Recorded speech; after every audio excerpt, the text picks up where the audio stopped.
What's up, Digidestins? This is Kyle D, better known as Ridemyavatar, and today we're going to be going over none other than the Diaboromon list that I've been running around with, actually. So, first off, we have a bunch of tokens, my major flex here, just foil tokens, and then classic Diaboromon from the original card game. So, I mean, hard flex, obviously, we need these tokens. So, let's go over the Digitama. First off, we have Tsumamon. This card right here, none other than the fact is that allows our Diaboromons, or any of our Digimon, to be able to swing over some big boys, is really why we like him so much. Being able to get that extra 2000 DP can really apply a lot of pressure. And then we do play one more of the BT-07 one that allows us to draw a card if you have an unidentified type. Since all the beautiful cards we play of the Diaboromon line are unidentified, they all proc this effect. So that is our Digitama right here. Not a bad trade-off, I gotta say. Now let's go over the rookies themselves, which do apply some decent pressure. So first off, we do play BT-07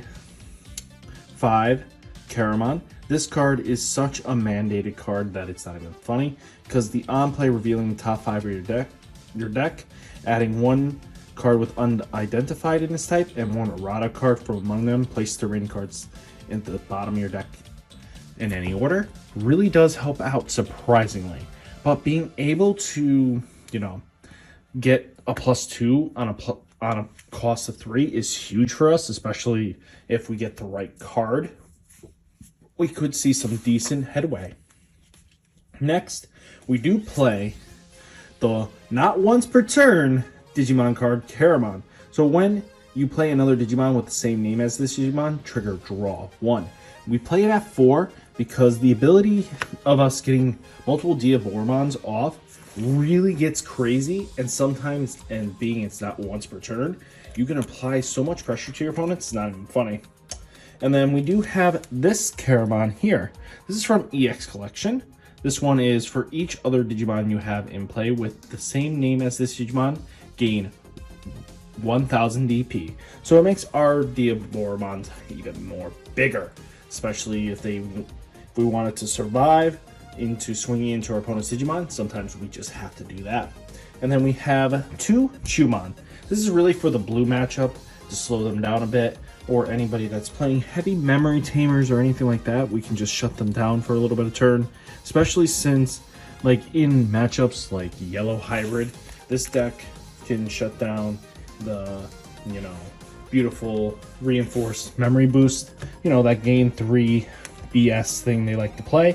So being able to slow that down and they're forced to remove the Chumon can actually apply some major damage pressure. So that's what we play.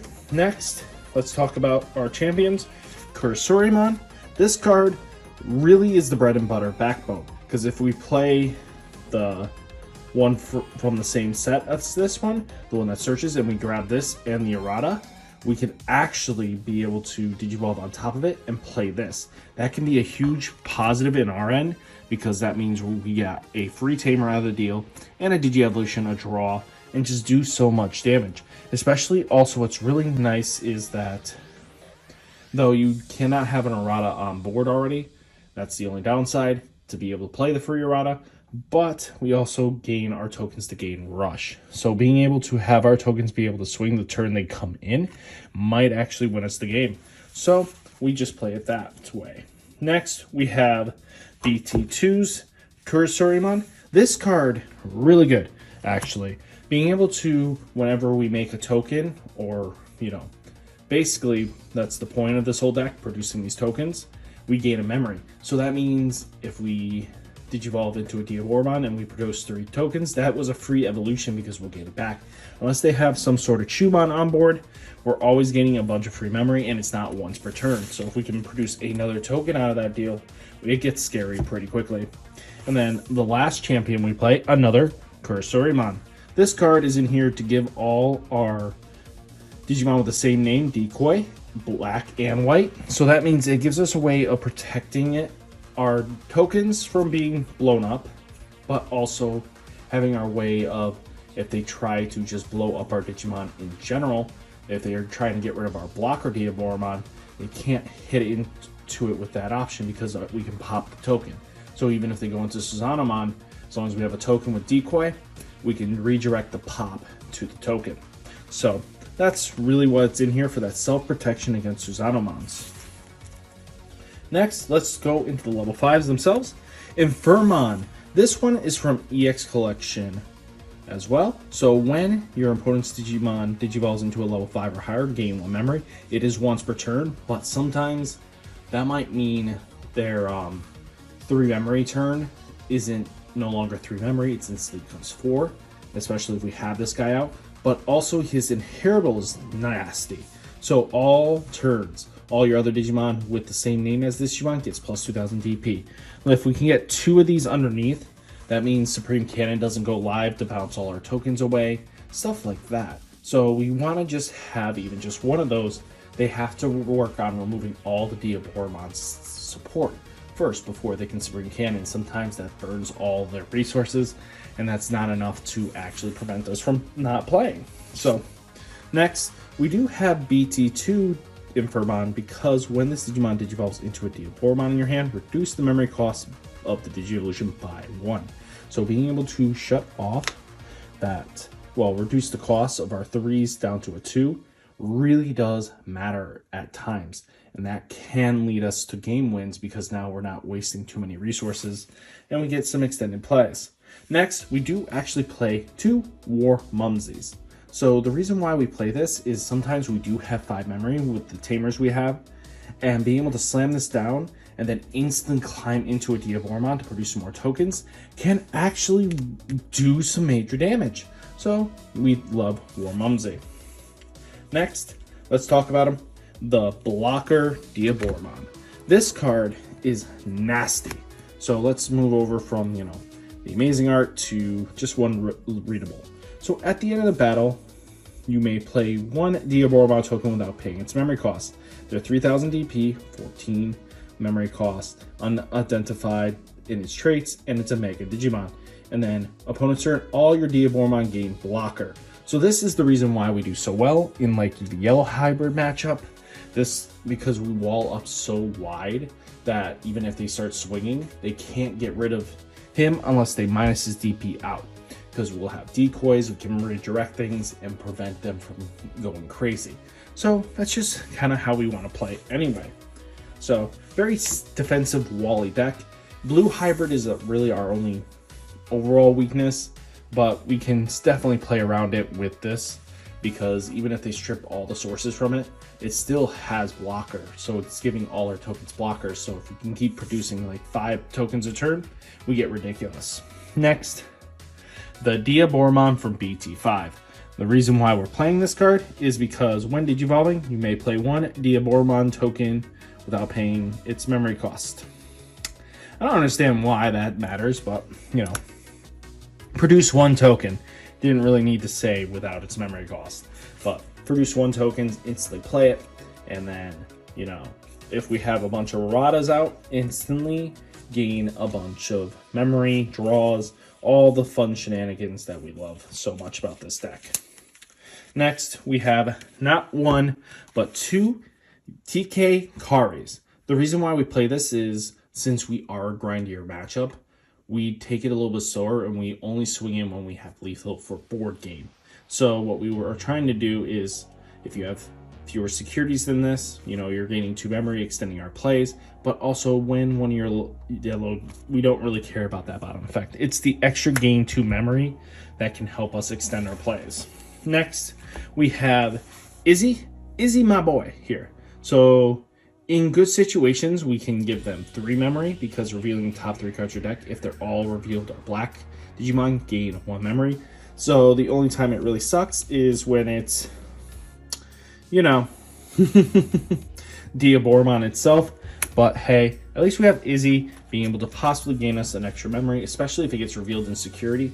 it can definitely pass turn on them, and they're really getting hurt by that. And he also sets us to 3 memory per turn. Next, we do play 4 Erratas.